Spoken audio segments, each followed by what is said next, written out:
am so excited to be partnering with Staples Studio for this episode. There are 7 studio locations across Canada, and that's where you can also film your podcast or do some co-working. And what did they say to you? We don't work with Black people. Women are taught to, be happy with what you get. Women need to know what they can earn. Women need to know what they're worth, and especially in this business, which money is freedom, especially for Black women. Wow. Yeah. All right, everybody. Are you ready? I don't know if you're ready. Okay. Meet Dominique Baker, content creator, aesthetician, and the rich auntie to all of us. She defies what it means to live life after 40 on your own terms. Her platforms are showing women around the world that your power comes from within and that you can set your own standards for what you wear and what you buy. She's a vocal advocate for the Black community. She is exemplifying that Black women deserve to hold space in the luxury conversation. Give it up for Dominique Baker.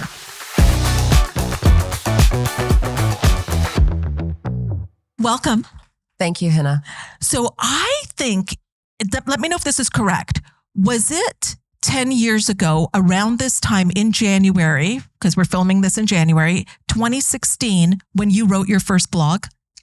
It was January 31st, 2015. 2015. Okay. But it was this month. Okay. That's right. So did you have any idea when you were typing away that it would lead to this, of what you've created? Yes, I knew I would be successful. You did? No. Did you? No.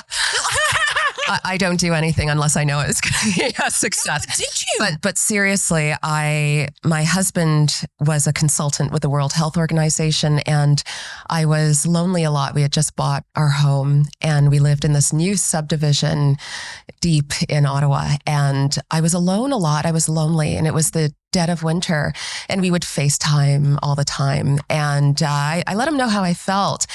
And he's like, I see all these girls, writing about fashion, writing about the events they go to, fashion shows. And why don't you try it? Why don't you start your own website? And I'm like, that might be fun. So I have a best friend who lives in London, England, where I'm from. And we were going to do it together with her husband. He had started his own social media platform that was sold off to some company. And I was tired of waiting for them to get started. So I went on WordPress and chose some really crappy template for my first blog. And I got started, and one of my first blog posts was covering the opening of the first Nordstrom in Ottawa, which inexplicably was opened in Ottawa instead of Toronto or Montreal. And it went viral. And that was sort of my first taste of success with my blog. And I just loved it. It filled me. And what did meaning viral, what did that look like then? Geez, I remember I went to the Nordstrom grand opening. My husband knew the director of marketing for the United Way, for which Nordstrom partnered with, to throw this gala. And so all the tickets sold out immediately. Everybody was so excited to see this Nordstrom, but he managed to finagle 2 tickets out of his friend, the director. So I went with my friend Katie, who is a photographer in Ottawa. And so she took all the photos and I did all the writing. And I was so pumped and so excited. It was such a great time that evening. I went home, I drove home. It was like 10:30, got home at 11, and I just started typing away and I hit post. And then I woke up to 2,700 views. I think I had posted maybe 3 or 4 posts before that, and it'd get like 15 views, and half of them were my family. And then I woke up that morning to about 2,700 views. And then what platform is it on? WordPress. It's on WordPress. On WordPress. And then at lunchtime, it was 5,000 views. Then by the end of the night, it was 10,000 views, and it just snowballed. Tiffany & Co. that had opened up across the mall maybe about a few weeks later saw that viral blog post and invited me in for a private tour. And once again, I went in, I tried on $1 million necklaces. They were doing like a global tour of some of their high jewelry. And I got to try on this like 50 carat yellow diamond, canary yellow diamond, and fine necklaces, you name it. And I was having a ball. That went viral. And it wasn't about virality for me back then. It was just, I hated my job. My job sucked all the creativity out of everything. And this was my creative outlet. When I was a little girl, my mom forced me to play piano, violin, singing lessons, all of these things. And this, I would say, even at the late age of 37, was the first time I did something creative for me. And it filled me. I loved it. And when did you know that, wait a minute, this could actually be something that I could do full time?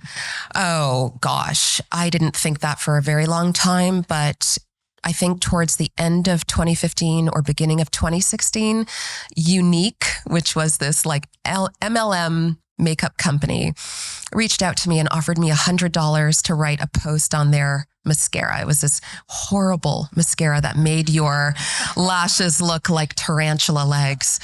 And it had a coating or something, didn't it? This weird fiber in it. So if you were to, let's say, swatch it on your hand, it would dry off. It looked almost like black asbestos.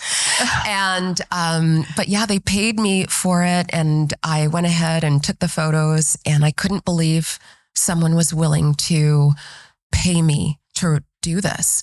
But that was also a huge life lesson as well, because it was a terrible product and I knew it, but I still wrote about it. And lots of people wrote to me and said, this is garbage. This is garbage, and lost trust immediately. And that was a big wake-up call for me.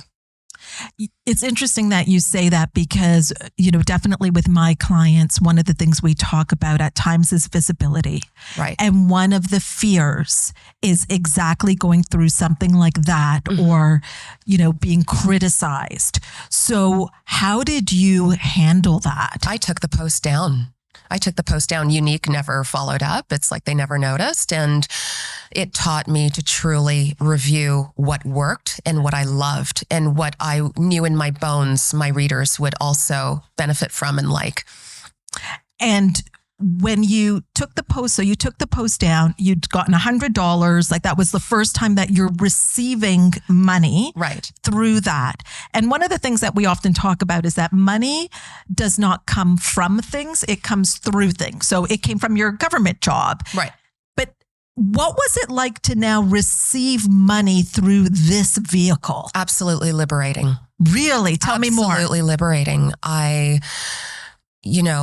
took the government job because my parents didn't love that I was an esthetician. They didn't view it as a real job, even though my great aunt owns a ton of salons and cosmetology schools back in Barbados and would put me to work when I'd go there as a kid in the summer. And, my mom saw her success, but I guess she wanted more for her daughter. So I took some computer science course, which I didn't finish, and got this job in the public service and worked there for 14 years. But it was always living paycheck to paycheck, living in the shadows of my girlfriends and even my husband, who were executives. I hated the job. And when I got a taste that I could make money doing something I loved, it was liberating. It opened so many doors for me. And it also opened my mind, like, how could I make this work? Yeah. And so then at some point, like, is it like the wild, wild west out there when it comes to what you're being paid for certain things? Absolutely. As a content creator? Right. The industry needs standardization. Yeah. Because lots of women, especially men, I feel, have this innate sense of worth. Whereas women are taught to, be happy with what you get. Be happy with some product. Be happy with that blue lipstick you'll never wear, Yeah. And I just wanted to make my own money desperately, because money is freedom, especially for Black women. It's not about the bags and the makeup and the fancy trips and cars and blah, blah, blah. It's about freedom. So I wanted to be able to, frankly, make as much money as possible so that I could do the things I couldn't do while working in government. Did you have any conflict as a Black woman around making the money that you desired to make? Not really. I have a great ability to put blinders on and ignore anybody who's not saying what I want to hear. Yeah. And so what was it like when you would have to, let's say, raise your rates, or what it would be like to work with you? Was that easy for you? Did you hit an edge around that? Did you think people would pay? God sent me this angel named Debbie Liu, who is my manager. And I met her early on at Toronto MasterCard Fashion Week, when it was MasterCard, World MasterCard, Toronto Fashion Week. And we sat next to each other at a fashion show, and we got along famously. And she reached out to me about a week later and said, she saw something in me and would love the chance to present some options to me for managing me and my business. And it was not a business. The paid opportunities were few and far between at the time. And frankly, I was more tickled pink at all of the free products I was getting. But Debbie just made it absolutely clear that money is king. You should be paid for what you're doing. You cannot pay the mortgage with a high-end face cream. Right? And so what did she do, and were you comfortable with it? So Debbie had, while quite young, I think she was only 23 or 24 at the time, just a born businesswoman, and she had worked in PR for a while already, interning, and got into a full-time job and knew the rates that influencers should be asking for, especially in Canada. Yeah. And I was charging on it because I thought $100 was sort of the standard, thanks to this faded unique post. And I was charging that. I remember one company paid me $250, and I thought I hit the jackpot. And I am very open to talking money because I feel that women need to know what they can earn. Women need to know what they're worth, and especially in this business, which really is the wild, wild west. So I went from making $250 a blog post to $1,500. And then, thank you. And then. Okay, but hold on. Before we got to the and then. So you're going from $250. So is she saying to you, so now this is your rate, $1,500. And how did she say that? And then if she did, how did that land with you? I was afraid. Yeah. I wasn't happy about it, which was strange. I just assumed that it was an exorbitant amount of money, especially in 2016 or 2017 when she started managing me, and that nobody would pay that. And they absolutely did. And then she would get angry when a brand would offer an opportunity, and she would say, Dom's rate is $1,500, and then they'd take it. And she was like, damn it, that wasn't enough money to ask for. Like, she is a born negotiator. I can't, sometimes I would be with her when she's negotiating, and I'd have to leave the room. Why? Because it just filled me with anxiety. It was like when I bought my car, I'd always bring my husband with me because he's also a born negotiator. And it just filled me with such anxiety. My mind was in a place of loss as opposed to abundance. Yeah. And I just felt that if I, haggled, I would lose it. But Debbie always stood firm in her, and always got me more than I needed. And so what was that like for you to now receive at that rate? That's become your standard. Right. And that is what is happening.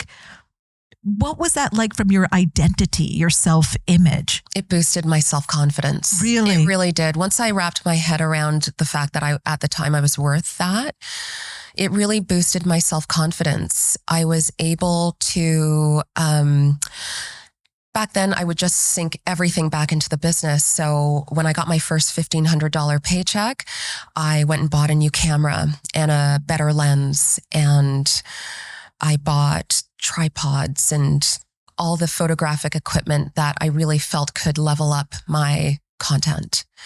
And then, brands started paying more and more and more. And Debbie kept raising my rates. And God bless Debbie. Honestly. Is Debbie still with you? Absolutely. Yeah. So absolutely. They will Debbie's have to. Not going anywhere. She is not. They'd have to pry her out of my cold, dead hands. I just think it's amazing that that was her ability at 23, 24 to be able to talk money and numbers and represent you in that way. Like, that is pretty remarkable. She's a money man. That's what I call her. And she's just honestly excellent at what she does. We are a package deal. I just got signed to my dream agency last March. Congratulations. Thank you. And thank you. That changed my life as well. But I told the head of the agency that while I'm thrilled, and this has been on my vision board for 2 years, I would not sign unless he hired Debbie as well. And he hired her in a flash. Wow. Yeah. Wow. When you believe in yourself, great things happen. When you believe in yourself, great things happen. And when others believe in you. Absolutely. Right? Like when you have your own Debbie that is there, that could see something and be your voice when you would not have been able to articulate 1,500. Honestly. I mean, at that time. So much about the business that I am not a business mind. Yeah. I am a creative at heart. And she is exactly the backbone I needed. So I want to talk a little bit about the creative, because when we hear content creator, I think there can be this idea that, you set up the camera, you say a few things, and then you're getting 1,500. What does it really entail? What are the behind the scenes of this work? So someone like myself, I do this hater series, right? That's absolutely taken off on Instagram and TikTok.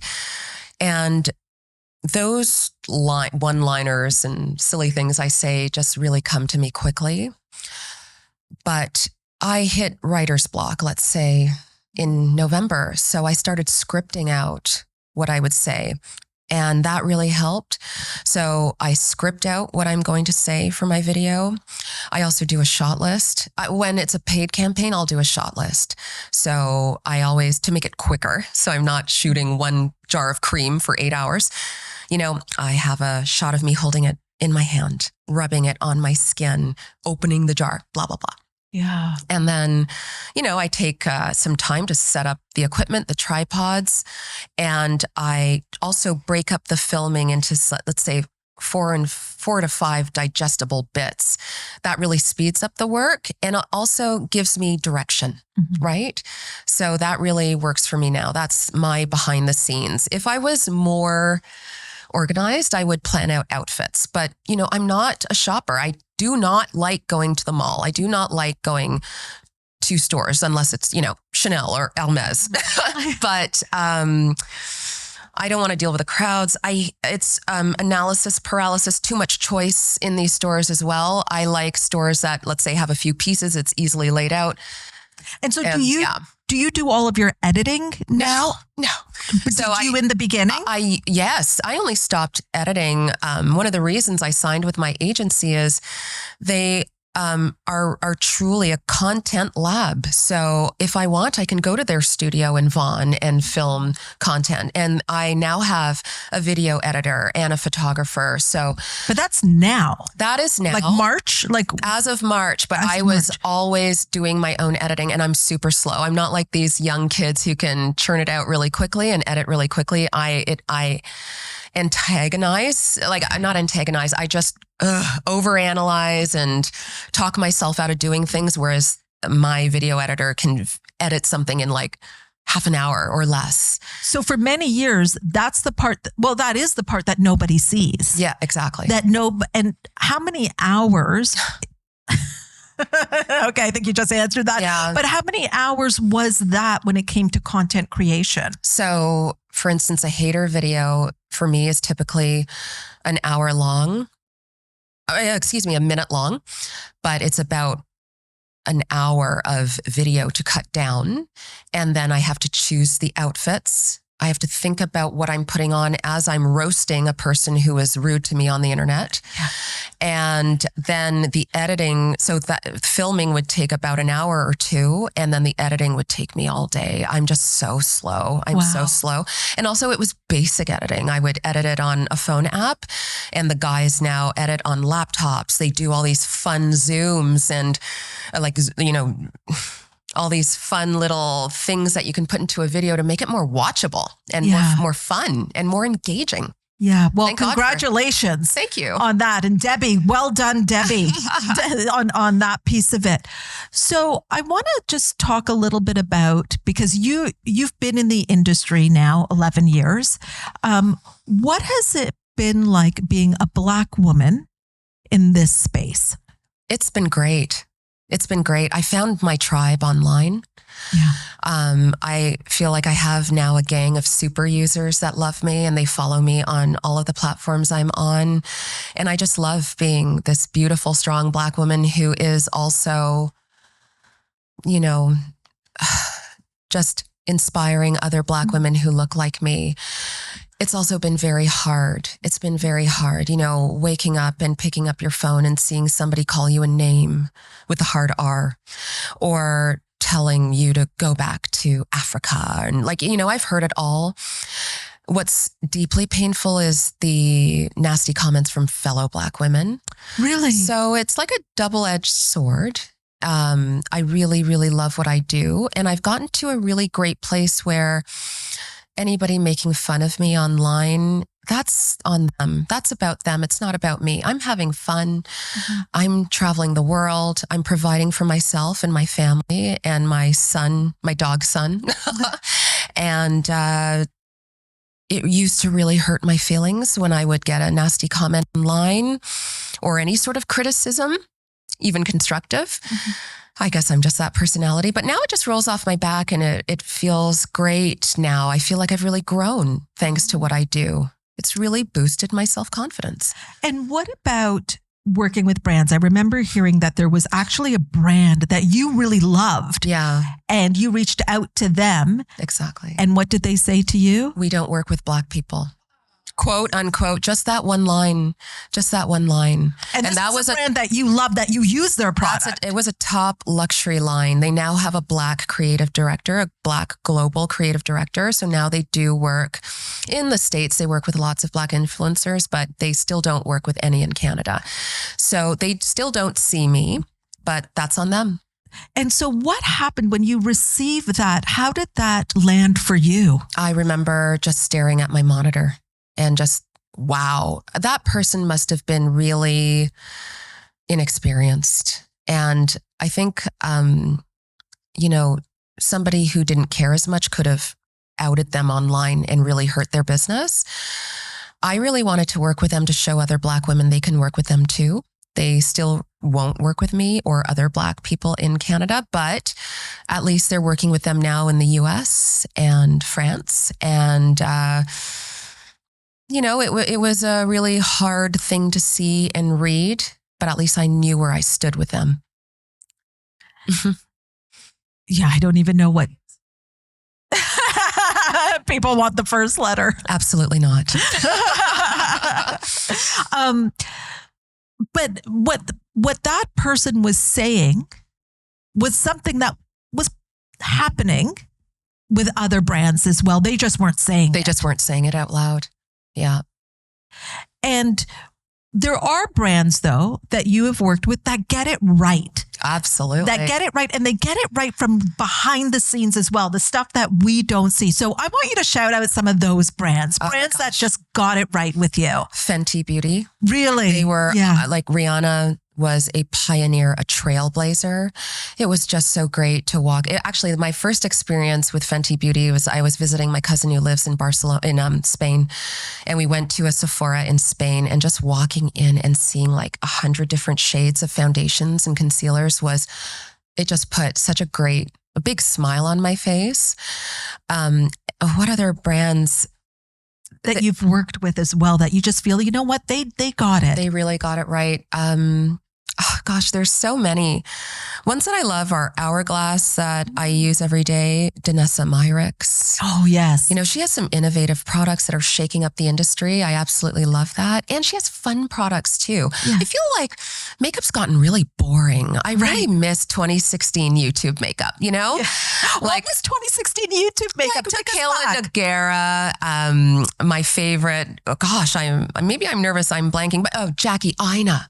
You know, like I want a face beat. I don't want like 8 shades of beige eyeshadow. I want the fun. I want the glitter. I want the I want it all. I want the long lashes. I miss that. That was a lot of fun. And I cut my teeth. I'm for makeup application, watching the greats like them. So yeah, that was really, really fun. Funnily enough, Dior did a really great job with makeup in neutral tones for Black women. It's not a brand I gravitate towards because I find it's a little overpriced for makeup.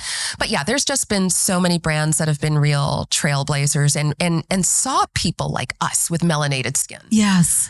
Yes. And what is some of the feedback that you get now that you are very, very visible? Like, what is the difference that you see that it makes for others? They're more willing to try different brands now. Really? Because I grew up with nothing for me really except for fashion fair makeup. Iman, thank God, she had a beautiful makeup line. Yeah. And those were my only options. Oh, Estee Lauder and Lancôme had pretty good selections back even when I was a teenager. But, teenage Dom couldn't afford $40 for Lancôme Teint Idole. Beautiful foundation. So I would go to Revlon, I would go to CoverGirl in the drugstore, and those foundations weren't great. They'd oxidize and look terrible, but at least I had some options back then. But yeah, it's so different now. There's so much more now for us. And so part of being a content creator is that you are invited on trips. A lot of trips, yes. A lot of trips. And have you noticed a difference in the diversity on those trips with influencers? Frankly, it depends on the brand, but no, I'm usually always, there's one Asian girl, depending on the makeup, depending on the skincare brand. So if it is a Korean brand, so on and so forth, you will have, let's say 5 white girls, 5 Asian girls of whatever origin, and then 1 Indian girl, South Asian girl, and 1 Black girl. Typically, though, you never see men on trips with us, rarely. And I rarely see South Asian girls on trips. It's usually 10 white girls and 1 Black girl, and it's usually me. There's there's about 5 Black girls in Canada that the brands go to. And do you think that at times with that, the brands are choosing which Black girl, because they're going to go with one, so which one it will be? I think so. Absolutely. And they compare you to each other? Yeah, oftentimes they mix up our names. And earlier on, brands would reach out to me and say, so-and-so couldn't make it, so you're our next best choice. And that was very hurtful, I want to earn my spot on that trip. I want to earn my spot on your feed, not be the pinch hitter. Right. Not be the backup. Yeah. So let's talk a little bit, because I love your rich auntie. Thank you. Let's talk a little bit about Black women in luxury spaces. Yes. Can you tell me more about that, and why is that important? I think we need to feel seen by these brands. We spend a lot of money, especially Black American women. They have the disposable income to be shopping at all of these high-end stores, but we're still followed around. We're still treated like second-class citizens. I feel like I've built a really great rapport with the brands I really love in Toronto and Montreal. But I still feel the need to dress up to go in there. I walk in with big beep energy so that I don't get mistreated. I see less of that now because these stores are becoming more diverse. Their staff is more diverse. So I have not had many bad experiences in luxury stores, but I know lots of other people have. But we deserve to have the bag and the shoes and the look. I mean, we wear it so well. Amen to that. And it's so interesting. Yes. I think what happens when you're visible is that you show other people what's possible for them. So you give them permission to desire those things as well if they want to. Exactly. Exactly. So, you know, a 16-year-old Black girl, you know, turning 16 and she wants a Louis Vuitton bag. She deserves a Louis Vuitton bag. Yeah. She's worked hard for it. And we deserve to be pampered and feel seen and feel special and beautiful. You know, I grew up watching Dynasty with my mother and my grandmother. And Dominique Devereaux she was always fighting with Joan Collins, with Alexis. And she was my North Star. I wanted to be her. I wanted the diamonds and the furs and the blah, blah, blah. I wanted to feel elegant and beautiful. And I want that for other Black women who seek that out as well. We are not, you know, invisible. And one of the things that you did when you started to generate revenue through this was buy your own car, a BMW. Yes. So tell me about that and why it was important that you buy it for you. I am married quite literally to the most wonderful man alive. He is old school. He's not old school in a bad way. He's just very mannerly and very gentlemanly and a provider. He's a provider. So I remember telling Ryan, you know, we moved out to the burbs, this new subdivision in Barrhaven that was very, very, very new. There were half the roads weren't built. We didn't have bus service. And something I don't like about Ottawa is the little shopping complex with the Loblaws and the Shoppers Drug Mart, blah, blah, blah. It's only a 2-minute drive away, but it's a 50-minute walk. So you needed a car to live in that neighborhood. So I found this little Acura CSX at Casino Acura in Gatineau in Quebec. And the price was right. It was like a year or two old. And I had saved up enough money for the down payment to buy this car. But it was my girlfriend's bachelorette party. We were going to Montreal that weekend. So I told Ryan, look, I have gone ahead and put a hold on this car. And if you wouldn't mind just going to see it. I mean, I didn't know anything about cars. Literally, somebody would ask me, what kind of car do you drive? And I'd be like, a black one, you know? So I just liked how it looked. I knew that Acura was owned by Honda, so it would be a good, reliable car. And it was cute. It was like a dressed up Civic. So I told Ryan, please go check out this car. See if you like it. I trust you implicitly. And so I was so excited all weekend. He called me to let me know the car was great and you'll be really excited when you go see it on Monday. And when I got home, God love him, he had bought the car for me and anybody would be thrilled at that. But a big part of me wanted to buy that car myself. I really wanted to prove to myself that I could do that. Yeah. So it was a bit of a letdown. But, you know, I'm so grateful to him for that. And then a few years later, I've become a gearhead. I do love cars. I love a fast car. I always knew I wanted a BMW. And so it was a serendipity. I got into a little car accident right in front of the BMW dealership. Listen, I am a stellar driver.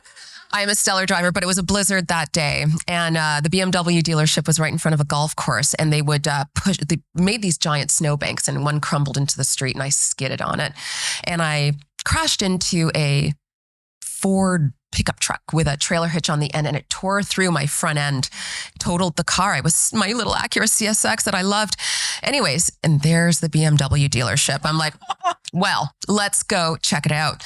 So, I went and got this BMW and I loved it. I never took that car for granted. And you paid for it? And I paid for it. What was the difference? Like, what was the difference in Ryan purchasing a car for you and you purchasing a car for you? It just meant so much to me because I proved to myself I could buy this big, expensive piece of machinery that I'd always wanted. Mm-hmm. It was always on my vision board. And let's back it up. So I called the dealership and I said, I'd really like to come test drive some pre-loved 325i because it was totally affordable. I knew I could buy this car. Sure enough, these sharks at the dealership, I got there was a 440i and a 428. Like these cars I couldn't afford. They're sports cars and anyways, he's like, I know you want this car, but what? You'd look so good in this. And I'm like, oh, great, Eric. That's wonderful. Sure enough, I walked out of the dealership with a car and I was thrilled with myself. I proved to myself that I could buy this thing and I drove home crying happy tears. Drove home sort of carefully, crying happy tears. And when I got home, Ryan was a little weird about it. And I'm like, "Why aren't you happy for me?" And he's like, "You don't need me anymore." And I'm like, "Of course I need you. Look, this is just a hunk of metal. Please let me have this." And he's like, "Ugh." But he's learned to sort of let go. And now we do all these things together we got married at 26. And he's always bought everything because I was always like a secretary in government. I couldn't afford anything. And I was always independent that way. So, he got the house, he got the cars, he redid the basement. That's how Ryan is. I came home one day and the basements, there's all these contractors. I'm like, you could have told me. But he's always been the provider. And so now the tables have sort of turned.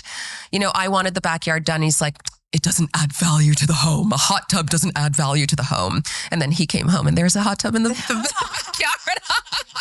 Just the fact that, my parents had to work 2 jobs to make ends meet for their 3 little daughters.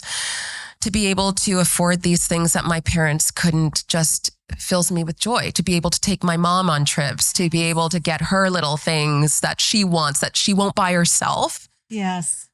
It fills my soul more than any handbag or car, to be able to give back to those who got me to where I am today.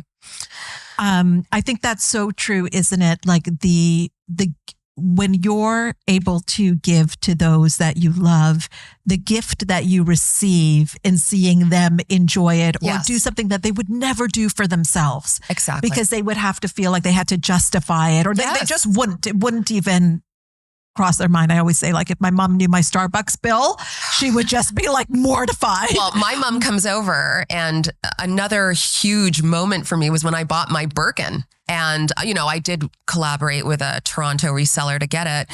And she came over and saw this big, fabulous orange handbag. And she's like, "Ooh, that's nice. I want one of those." I'm like, "Okay, let's slow down a little, Mom." She's like, "How much did that cost?" I'm like, "I got it at Walmart for $30. I'm like, "Shh, get away from it." But she'll have a heart attack if you told her what it was. Yeah, exactly. But, it is so nice to be able to treat my mom, take her to the spa, have a day together. And I love that. You talked about Ryan. I know you've been married for 21 years, That's right. Together 31, That's right. I believe. Yeah. I got married when I was 4. Yeah. I'm kidding. He is the love of your life. Yes. Well, you met when you were really, really young. And he is white. Yes. And was there anything interesting that happened with brands when they found out who your husband was or what he looked like? No, honestly, they were always focused on me. But for the brands and PR companies I work with now pretty much know that I do not feature my husband. I don't feature my home and my husband on social media because I need to keep some things private. Mm-hmm. Ryan also doesn't want any part of social media, which I love. I find that mysterious and sexy. But for a long time, they would try to get us to do couples content, and I wasn't into it, and he most certainly wasn't. And now they just know better not to ask. Okay, but there was a time when they did want that. They did. And what was it that they were interested in? Because interracial marriages are very much on the rise in North America. So they want to peddle that, right? So, there hasn't been too much focus on Ryan, but, for a while there was definite interest in that. Oh, that's very interesting. Mm-hmm. Okay, so let's get to today. If you were starting out today, because there's many people that are watching this that are interested in growing a presence online, right? What would be the platform that you would double down on today? YouTube.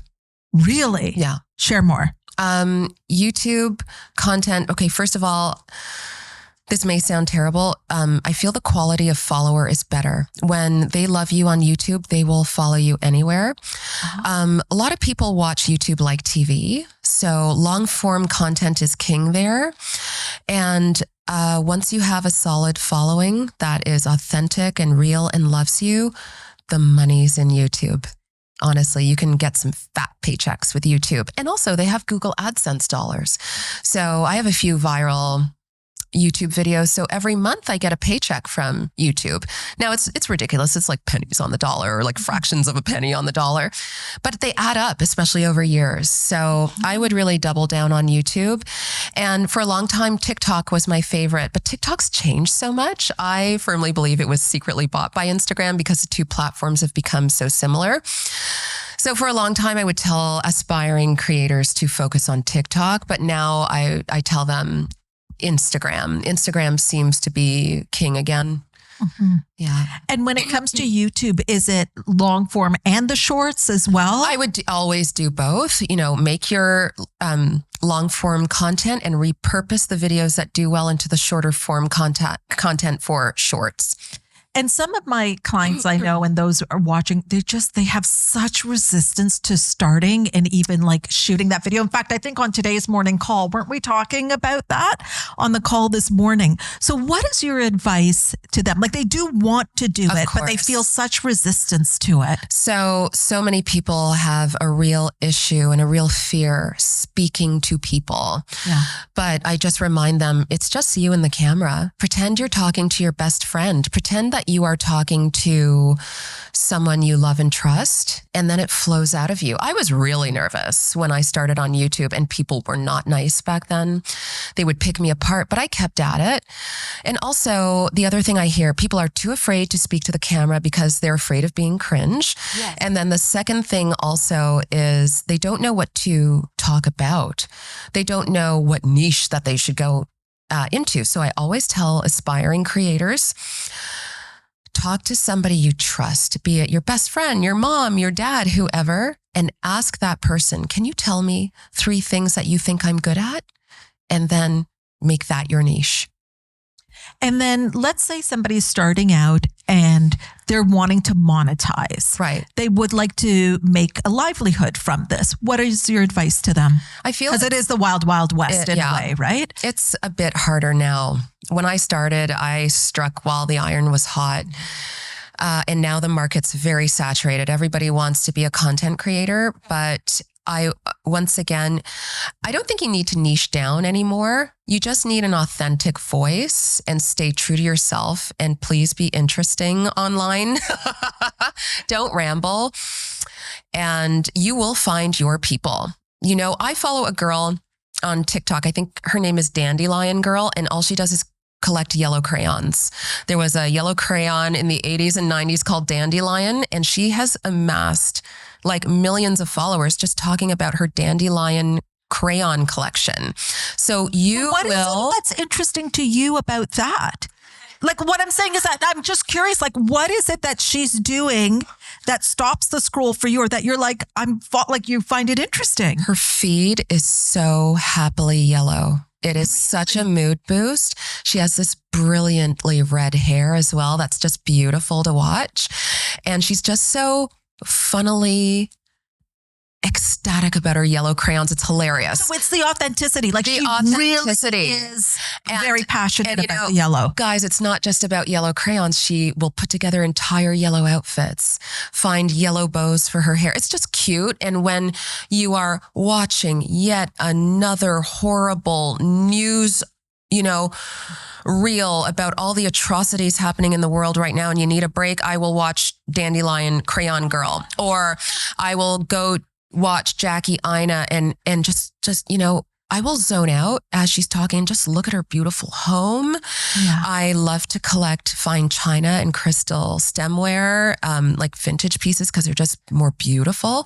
So I follow tons of these people who are, come with me to this antique market in Nowheresville somewhere. And they find these great pieces. Like that sort of fills my heart. No matter what you choose to do, you will find your people online. And then brands will start to notice if your engagement is high and authentic. So don't go buying followers, people. So authenticity is the key. Okay. I have one, just as we wrap this up, a question that I did want to talk about, because again, another thing that people have resistance to, and we talked about it in the beginning a bit, is criticism. Yeah. The keyboard warriors. Yes. I know that you've said before that you now kind of try not to look at comments in the morning or the evening. Absolutely. Can you share about that and what you have done for your own mental health in that space? I remember I posted a YouTube video. This was several years ago, and I was really close to the camera. And I remember waking up to all these awful messages about how big my nose was and I should stop, you're ugly, all of these things. And it really hurt my feelings. I am highly sensitive. And, you know, with time and with therapy and being surrounded by the right people, I've come to learn that this is so a symptom of what they're feeling. And they are broken people, especially the really damaging ones. You know, I've had a hater so bad I had to enlist legal help, you know? And so you just have to realize that these people are broken and they're angry and they're insecure and they're mean and they need a hug. And you cannot take their comments to heart, and you most certainly can't take them at face value. Why would I listen to somebody who I don't know and who's cruel? And I have better things to do anyways. You know, I have a loving family and a great job, and it now rolls off my back. And now it's funny. And now I've turned it into, now I like okay. I love a smart hater. Some of the people out there have some zingers that are so great. In fact, a video will be coming out soon, my favorite insults I've gotten. And so those are funny. Those will put a smile on my face. But if somebody comes on and is like, you're stupid and you should never wear that color again, and oh my God, your hair is fake and your nose is big, and like, they're just hurt people, and move it along. Like, scroll away if you don't like it. I know. Everybody feels like they've got to leave an opinion. You don't. Exactly. But tell me the decision, though, to not read the comments in the morning and the evening. So like Julianne, I was listening to one of my favorite podcasts, and one of their guests had mentioned that something she does to calm her own nervous system and to feel good throughout the day is to tuck her phone away. I think she starts at 7 p.m. I can't do that early, but tuck your phone away about an hour before bed. First of all, getting rid of the blue light is conducive to a great night's sleep. And you don't want to read something nasty right before going to bed because your brain processes that as you sleep. And do the same in the morning. When you wake up, do not touch your phone, leave it in another room, and give yourself an hour to do the things that you love, like have a healthy breakfast and take a walk or exercise, whatever you do, but make that hour about you. And that's really helped me a lot. You know, I slip and I can doom scroll in the morning or at night, but that I've reclaimed for myself, and I have my own little nighttime ritual now. That's really nice, and I look forward to it. I think that's important, that we have to create our boundaries around it so it's not controlling us and we are in control of the technology. We're in control of it. And I think also one of the things I've heard you say is that in the evenings is kind of when the trolls come out. First thing in the morning, because like us, they are on their phones first thing in the morning. And like us, they are also on their phones last thing at night. So they're scrolling and scrolling and scrolling, and they think it's a good idea to leave a nasty message. What I get a lot less hate now because people know what they're in for if they dare leave me a nasty message. Yes. But, you know, I am so stunned at some of the nasty messages I receive from public accounts where their job information is in their bio, their kids' names, schools, teachers are all featured. You can ruin somebody's life with that information if you want to. And that's something I have come to learn. And, you know, having those boundaries and being a bit more private, because you haters would do that. Find Ryan and harass him. Find my dad and harass him the week he was dying, for instance. That's how disturbed some of these people are. And my middle name is Boundary now. So yeah, that's a lesson for everybody. If you are dumb enough to troll somebody online, do it from a VPN. Take your information out of your socials, because I don't know if you guys know this, but there was that woman who went absolutely viral. Her TikTok was "The Villain You Made," and somebody left her a very racist message. She drove 3 hours to his place of work, found his secret Grindr account. He was married to a woman. woman and threatened him by printing out all of his Grindr information and saying, I know who your wife is because you have all of this information on your socials. And if you don't apologize to me right now, I'm going to go to your boss because I'm at your workplace. And right after this, I'm going to go to your home because I know your address, and I'm going to tell your wife. And I think she got in trouble for that. But that was She made her point. She made her point. And he is never going to do that again. Yeah. He is never going to do that again. So one final question. What are you most excited about for the world of content creating right now? Gosh, you mean for myself or just in general? For yourself. I have some plans this year that I'm super excited for. I am that girl, though, who does not reveal them until they're done. But I'm really excited to build something for myself that creates a steady income stream, because I don't want to rely on brands completely for my bread and butter. Because I could most certainly wake up tomorrow and all of this could disappear. And then, I'm truly a housewife relying on my husband.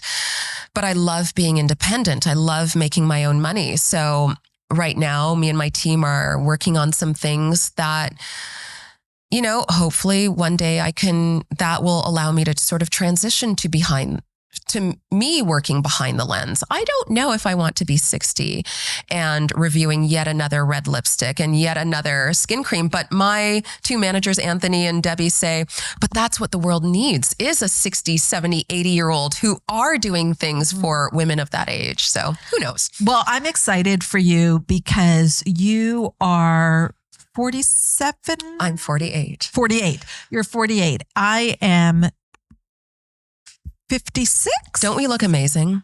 Oh yeah, 100%, 100%. And I just feel like, and my clients know this, like I'll say, I just feel like I'm getting started. Me too. And there's something that happens at 50. So I'm actually even like, whatever you've got planned right now, I'll stay in touch. Oh, it's going to be amazing. I think it'll be great. I think it's going to be incredible because also you're always ahead.